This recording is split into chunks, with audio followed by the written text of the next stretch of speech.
Handicapper Steve here, handicapping the racing from Aqueduct Racetrack here on Sunday. It is the 24th of September 2023. Gonna look the stakes races on the program from Belmont to Big A, but before I get on to that, remember to please follow me on Twitter at Horse Racing Kid 5 for more selections for race courses around the world, and I mean around the world. Join me next weekend or this coming weekend for my good stakes preview. Opening weekend from Santa Anita. You have the good Brewers Cup prep races here from Aqueduct.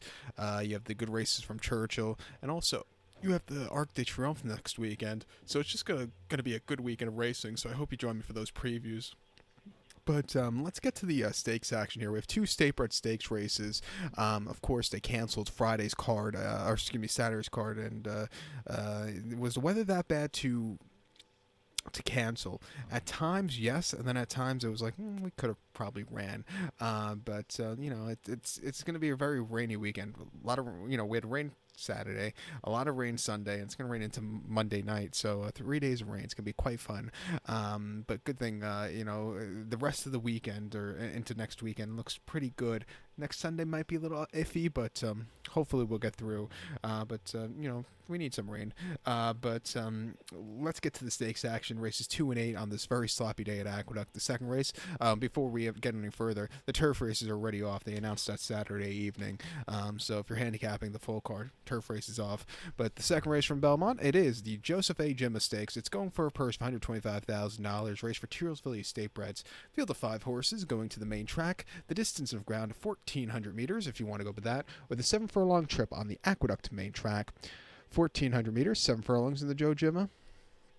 My top selection, I'm going to go with the number 3 horse here, Caldwell Loves Gold. Let's go 3-5-1-2 in the superfecta. 3-5-1-2 super. Top selection, 3 horse, Caldwell Loves Gold. 2-year-old filly by Golden Sense here. Brad Cox trains. Florent Giroux gets the mount.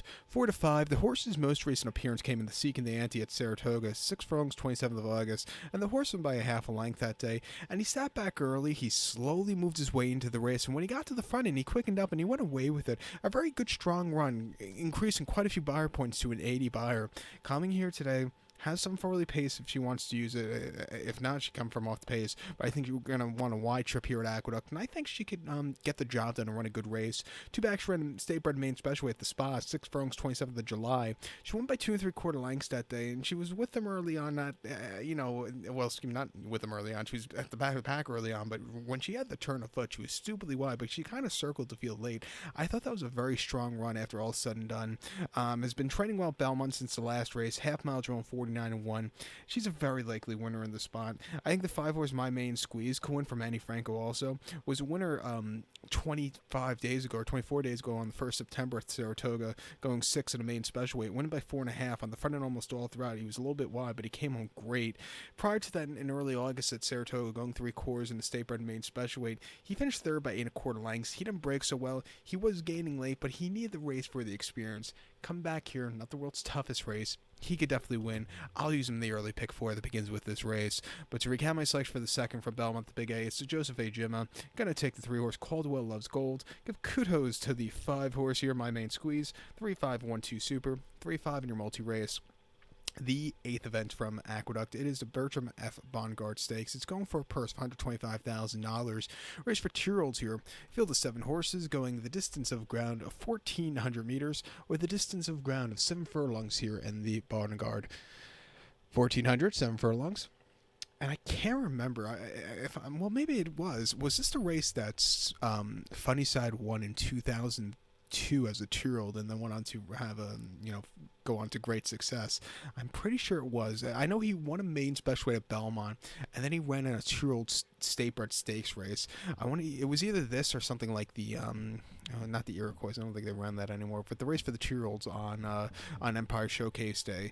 But I'm pretty sure it was this one because I'm pretty sure he started 2 starts in September. That was it for a 2-year-old campaign. But and he won this race by 15, 16 lengths, if I'm not mistaken. Also, I'm gonna have to go look that up after this video. But my top selection here, I'm gonna go with the 2 horse Agelos, the Greats. I'm gonna go 2-3-5-7 in the superfecta. 2-3-5-7 super. Top selection 2 horse Agelos, the Great. This 2-year-old colt by City of Light. George Weaver trains. Manny Franco gets the mount. Horse's most recent outing came 14th of September, which was opening day, 10 days ago here at Aqueduct.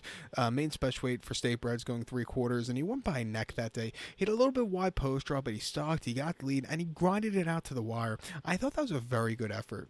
Coming back with a quick 10-day refreshing, the George Weaver horses have been running incredibly well for 2-year-olds, especially, in general, his horse has been running quite well here, striking at 11 for 3, 27% in his most recent races. I think this horse get a good trip, and I think he could win here today. George Weaver here, likes his horses have been definitely running well at Aqueduct, and also, getting Manny Franco up, who's having a great Aqueduct meeting, should really suit him well. His debut on the 23rd of or 20th of August, Saratoga, wasn't the best race for him. He was going 3/4 in main special weight, and he finished third by length. He was with them early on. He was a little bit wide. He needed something more. I didn't think he ran half bad, but he just was a little bit flat that day. But since the last run, he's come back quite, since the, he coming out into the last run, his workout pounds weren't bad at all. He really showed a great workout into the last race. Coming here off the quick turnaround, I think 7 furlongs is his preferred trip, probably even a mile in the future, but at 7-2, he could definitely win. I think the 3-horse El Grande O for Linda Rice and Jose Ortiz can win. Most recent, the funny side in late August at Saratoga over the 6 furlongs, he finished second by a head, and he got caught at the wire. If he got out of the gate decently, the horse probably would have won by open lengths, but what can you do? He ran his heart out there. Prior to then, the turf Skidmore 10 days prior, the horse finished third by 2 1/4 lengths that day. He was a little bit wide, and he just, had a little bit of trouble trip, which cost him the victory. And then on the turf at Belmont closing weekend, going 5, he won by 1.5 lengths, 3 times the charm. He really took off clear. He's making his 6th start in a short career, but he's always run these good races. He has some speed. If the track's going to be very sloppy, the speed really does hold up here. At 8-5, I'll use him in the late pick 4. But to recap my selection for the 8th from Belmont, the Big 8, it's Bertram F. Bongard. Gonna take the 2-horse Agilos the Great. Give kudos to the 3-horse El Grande O. 2-3-5-7 Super. 2-3 in your multi-race. So good luck to all, and please follow me on Twitter at HorseRacingKid5. Good luck, everybody.